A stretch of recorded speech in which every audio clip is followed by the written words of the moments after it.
L'acomodador t'acompanya a la teva butaca. És un noi molt amable que camina de manera peculiar. Tothom està emocionat, ja fa temps que s'anuncia aquest gran espectacle. Se sent soroll de gent que remena darrere l'escenari, cordes i politges que es belluguen, reunionistes corrent amunt i avall. S'apaguen els llums, entra l'orquestra i s'obre el teló. De primer sonen els violins, després el vent i finalment entra la percussió amb un gran terrabastall. Finalment la música de creix i fa la seva entrada discretament però generant molta expectació al ballarí. Fa uns quants saltirons tot seguint la lleugera melodia. Els primers salts són només per anar obrint boca, però al segon acte ja comences a veure cabrioles més impactants. I finalment arriba, acompanyat d'un gran crescendo de l'orquestra, el doble salt mortal. A platea tots són sospirs. Tothom s'ha fixat en la increïble sincronització de cames, braços i torns del ballarí.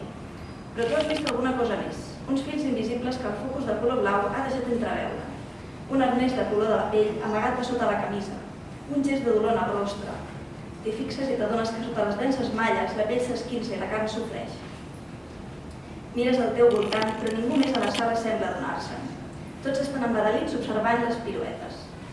Decideixes sortir de la teva butaca i et desplaces pel passadís. Discretament vols cridar l'atenció dels trapellistes.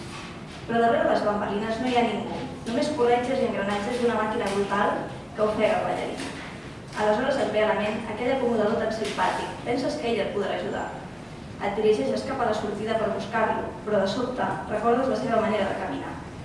Aquell caminar tan mecànic i repetitiu, aquest somriure fixat i la mirada buida, que et resseguia en silenci mentre t'acompanyava cap a la teva butaca.